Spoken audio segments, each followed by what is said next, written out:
This is VOA Africa.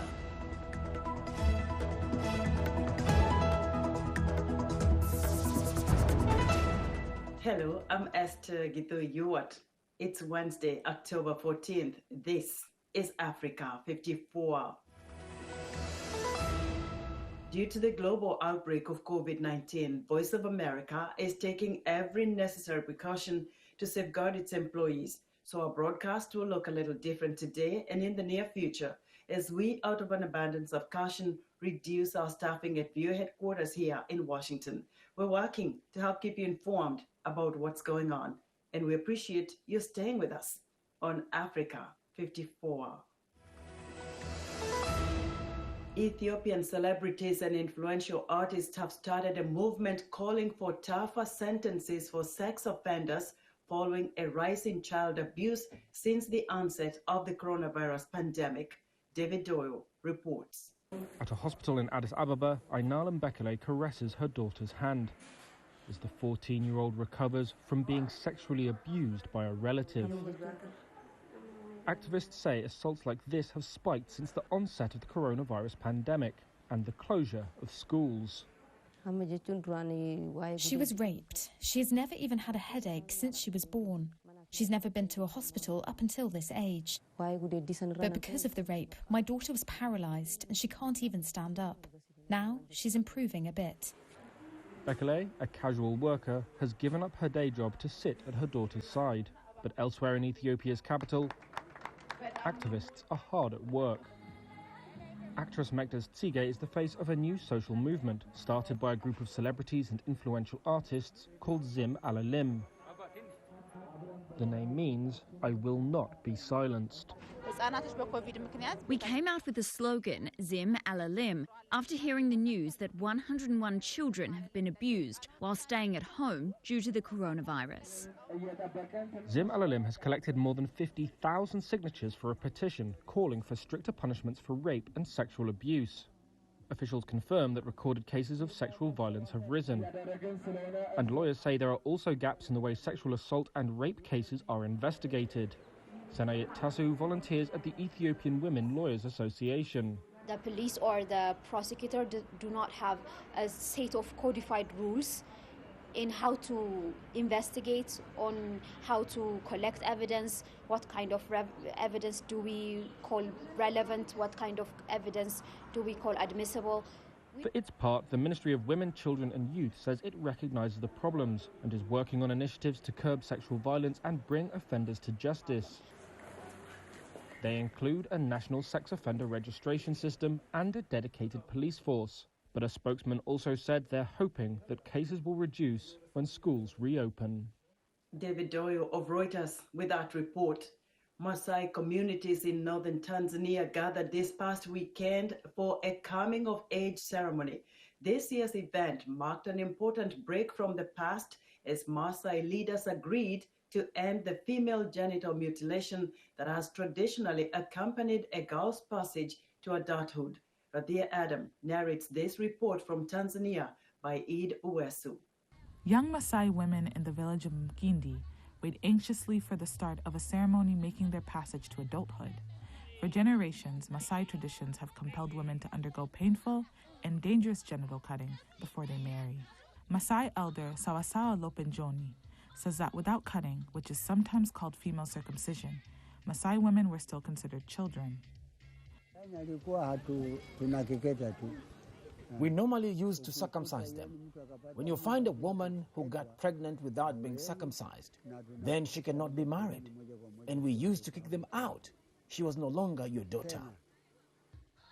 At this year's ceremony in Mkindi, Masai elders from 6 regions in northern Tanzania signed an agreement ending female genital mutilation and encouraging young men to accept marrying uncircumcised women.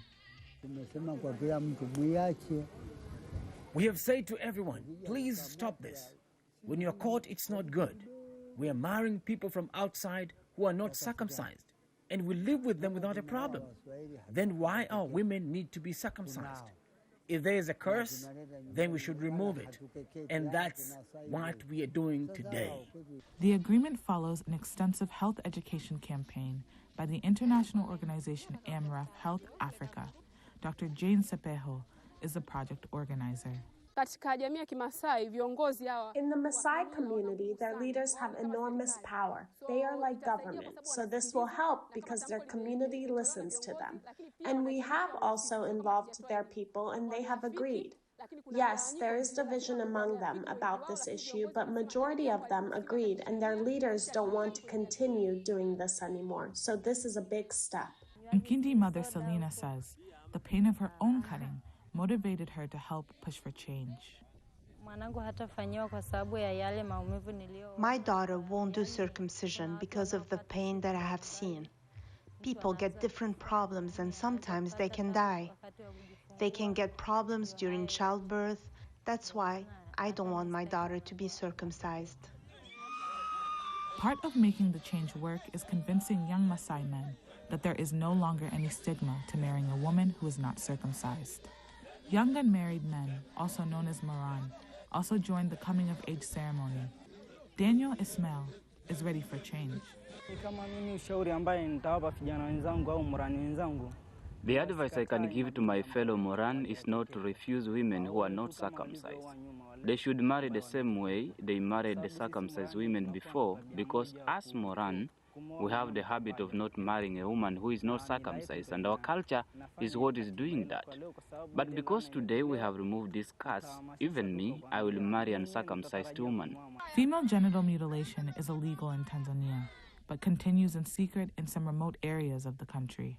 Razia Adam, VOA News, for Iduesu in Mkindi, Tanzania. Hundreds of Tanzanian firefighters and citizens are still trying to fully contain a fire on Mount Kilimanjaro, Africa's highest mountain at 5,900 meters. According to several media reports, including the Citizen newspaper, the initial investigation found the fire was started Sunday by porters servicing climbers.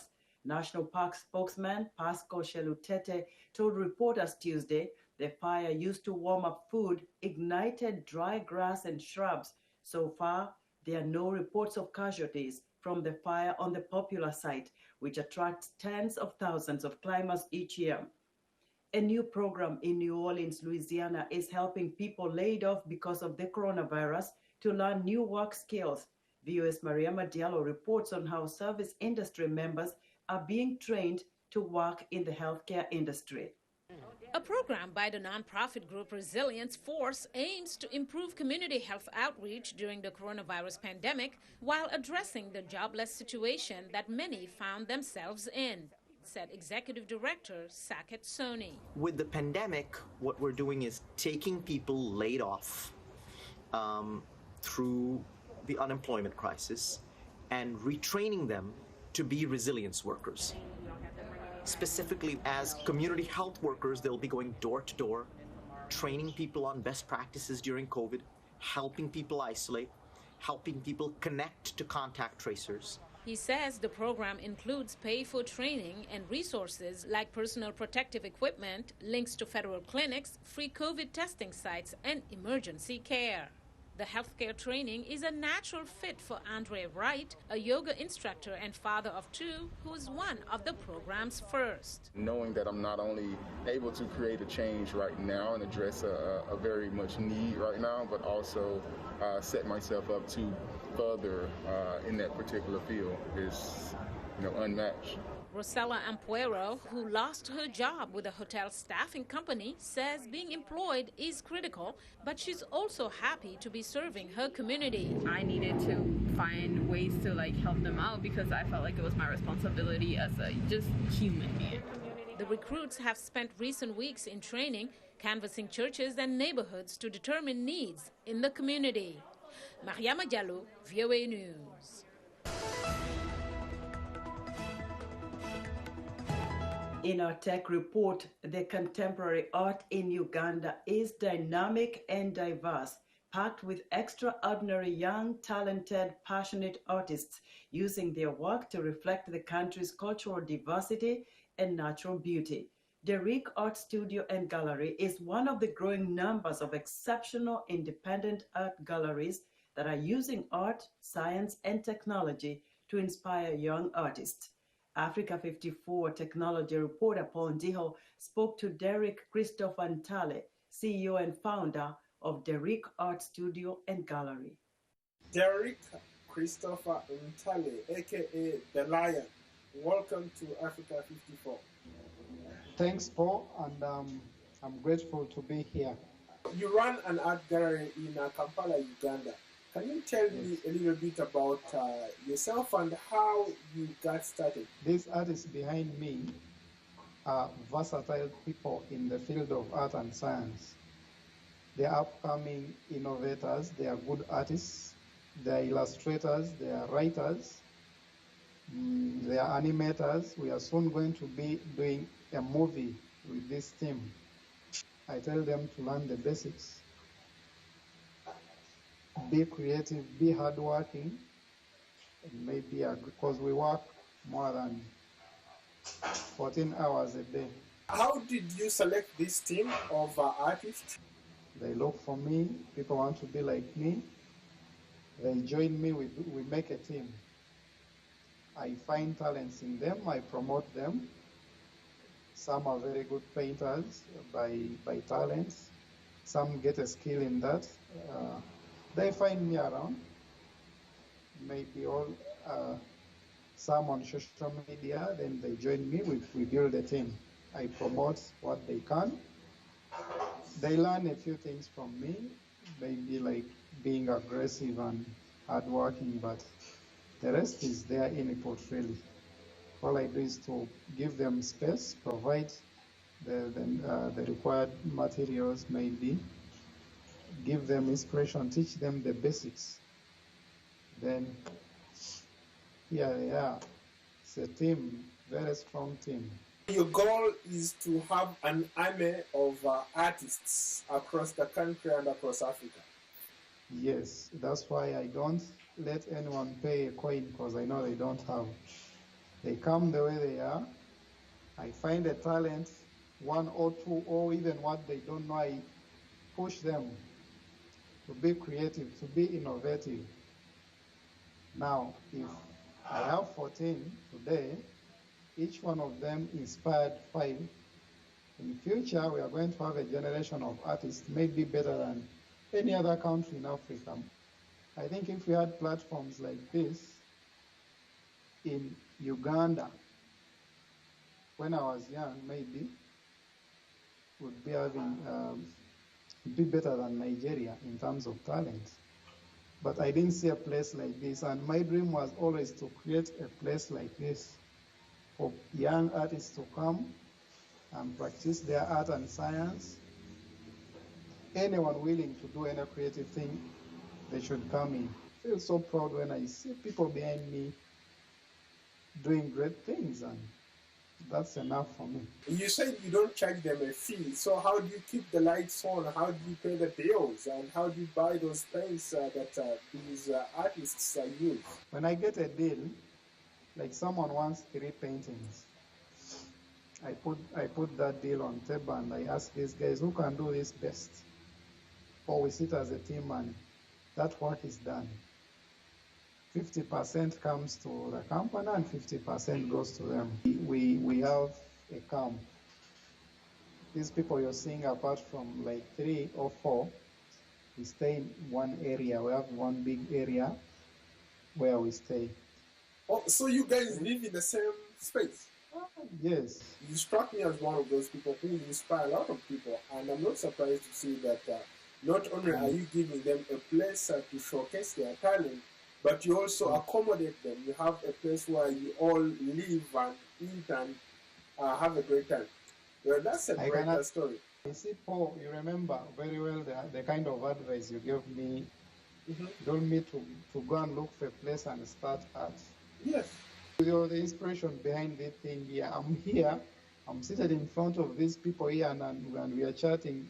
This is just because of you. Remember when I was working on a helicopter, I had a source of income. But when you told me, no, you need to have a place and start something on your own, then I quit the job. They didn't even maybe stop me or what. I quit and said, no, let me go and start. But it was all because of you. Wow, I'm humbled by that, my friend. I'm really humbled. Thank you for that. You are the inspiration behind all what you're saying. Thank you so much. Thank you so much. That was Africa 54 technology reporter Pondiho speaking to Derek Christopher Ntale, CEO and founder, Derek Art Studio and Gallery in Kampala, Uganda. We're excited to hear what you think about Africa 54 and the stories we cover. Join the discussion on Facebook. The address is Africa 54. We're also streaming our broadcast live on Facebook. Please watch and share our show with your friends. Also check out our headlines 24/7 on voaafrica.com. Coming up, U.S. President Donald Trump and his challenger, former U.S. Vice President Joe Biden, crisscross the country to energize voters. Meanwhile, a poll shows that Europeans have picked sides in this contest. We'll be right back. Health, wellness, sport, beauty, medical breakthroughs. Healthy Living cares about your well-being. What are the main health concerns in Africa and around the world? Find out the latest on coronavirus. Connect with our experts and ask them questions. How long does the virus stay? Join me, Linoch Mudu, in Washington, every week on Healthy Living, right here on VOA. Expect the unexpected, especially during the month before a U.S. presidential election. It's called an October surprise. The term describes a revelation or event that happens just before voters go to the polls. It might be a deliberate act designed to influence the election, or a random event that seems to favor one candidate over another. While there have been pre-election surprises throughout U.S. history, the term October surprise entered popular use in 1972, when the administration of President Richard Nixon told the country peace was at hand in the Vietnam War. The announcement was premature. In hindsight, it appeared to be an attempt to strengthen Nixon's lead in the election. Since then, Americans have been surprised by terrific storms, the release of videotapes, and a stock market crash. Welcome back to Africa 54. U.S. Supreme Court nominee Judge Amy Coney Barrett is back on Capitol Hill Wednesday to take more questions from the Senate. Barrett told the Senate Tuesday she would not bring her own agenda to the bench if she is confirmed to the nation's highest court. In the first full day of questioning from senators, Barrett deflected a range of inquiries on issues impacting a wide range of Americans, from abortion to health care to gun rights. VOA's Catherine Gibson has more. Day one of 3 days of intense questions from U.S. senators to U.S. President Donald Trump's nominee, Amy Coney Barrett, who pledged not to bring a personal agenda to court cases. I can't take policy positions or express my personal views before the committee, because my personal views don't have anything to do with how I would decide cases. With each senator allowed 2 rounds of questions this week, Republicans Tuesday praised Barrett as a highly qualified judge, whose background as a mother of 7 and devout Catholic would bring a new perspective to the court. What I want the American people to know, I think it's okay to be religiously conservative.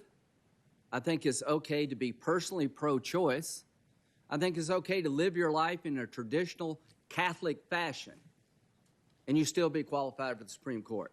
But Democrats grilled Barrett on a case she could face immediately if confirmed, disputes related to the presidential election. When the president declares he needs his nominee to secure his reelection, and then the nominee is ran through the Senate in record time during the middle of an election, some are going to question that nominee's impartiality. I have had no conversation with the president or any of his staff on how I might rule in that case. It would be a gross violation of judicial independence for me to make any such commitment or for me to be asked about that case and how I would rule.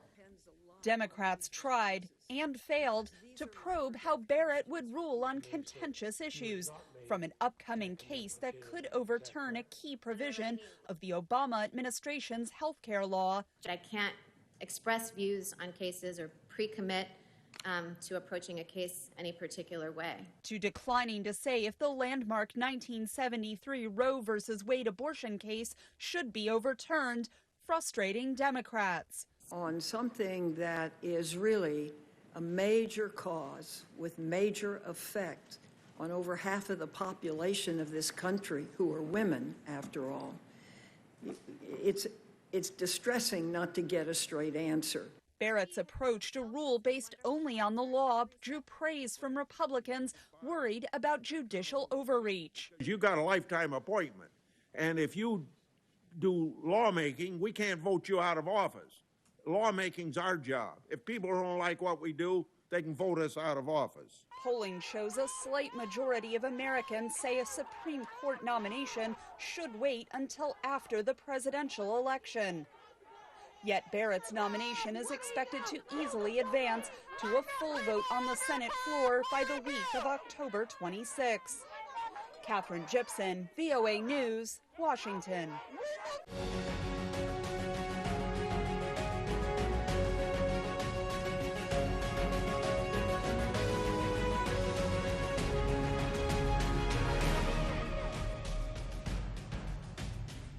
It is U.S. President Donald Trump's first week back on the campaign trail since his COVID-19 diagnosis and after his doctor said he is no longer infectious to others. With the 3 weeks left to go until Election Day, Trump and Democratic presidential candidate Joe Biden are crisscrossing battleground states this week to energize their supporters. VOA's Elizabeth Lee has the details. From Florida to Ohio, supporters rally around their candidates as the countdown continues to Election Day.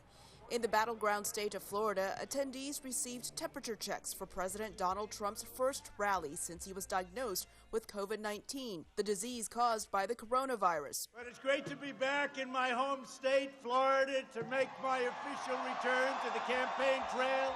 In actions and words, Trump addressed his recovery from COVID-19. Now they say I'm immune. I feel so powerful. I'll walk into that audience. I'll walk in there. I'll kiss everyone in that audience. The science is unclear on immunity to COVID-19. But in quite a different type of gathering in Ohio, Democratic presidential candidate Joe Biden criticized Trump's handling of his illness. Just reckless personal conduct since his diagnosis as well has been unconscionable. And the longer Donald Trump is president, the more reckless he gets. Trump may be trying to project strength in his response, says Stanford University political scientist Bruce Kane.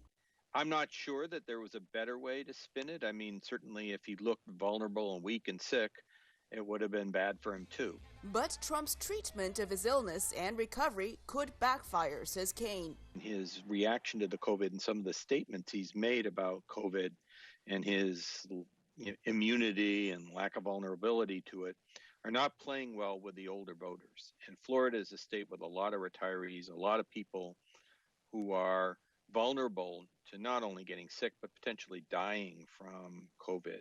While Trump won Florida in 2016, it is up for grabs in 2020. The latest poll shows Biden with a slim lead over Trump in Florida, a critical state for both candidates. What Mr. Trump is trying to do is to get his people out, get them energized, get them out to vote.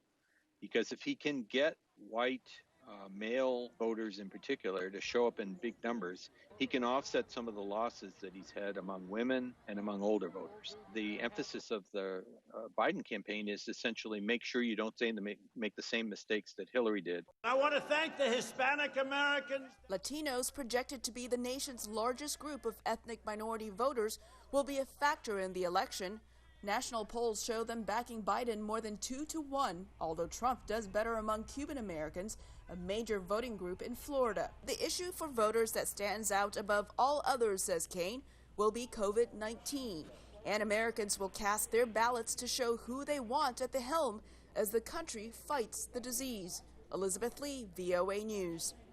A majority of Western Europeans want the challenger, Joe Biden, to win November's U.S. presidential election, according to a recent poll by the organization YouGov.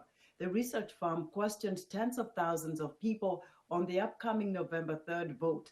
However, support for Donald Trump appears stronger in Eastern Europe, as Henry Ridgwell reports. July 2017, Donald Trump and his French counterpart Emmanuel Macron were both in the early months of their respective presidencies.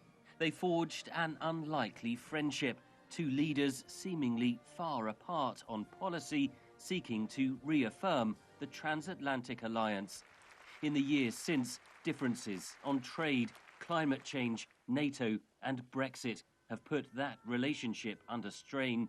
Parisians who spoke to VOA hoped for a change of leadership in the White House. I would like Trump to lose, and I'm not sure he's going to lose, because I think he's got many people behind him. I hope that, but I don't know much about Biden. I don't know if President Biden will be a better president, but I hope that if you have a chance in administration, we can renew normal relationship with the US.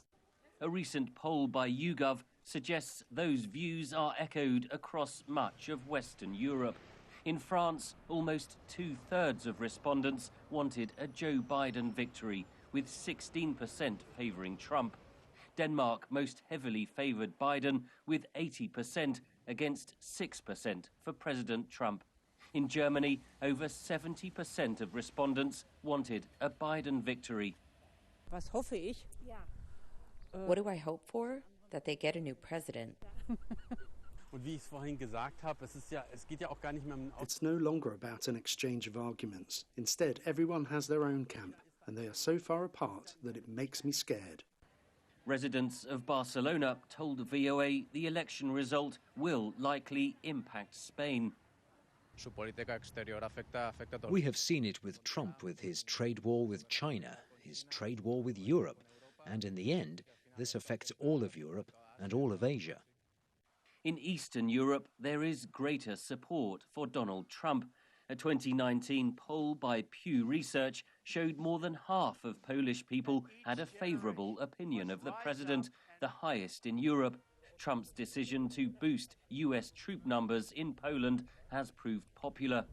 Trump has also received praise in Kosovo for his efforts towards reconciliation between Kosovo and Serbia. This billboard on Kosovo's airport highway was funded by a Kosovar national who lives in Sweden. The reason I paid a giant billboard to President Trump was to honor the American people, to honor the American president. Albanians are the most pro-American people in the world. Whoever wins, many Europeans believe the US election result will have a big impact on this side of the Atlantic. Interest in the campaigns is growing as the November 3rd election draws near. Henry Ridgwell for VOA News, London. That's our show for today. Be sure to watch Africa 54 on our website at voaafrica.com. From all of us here in Washington, thank you for watching.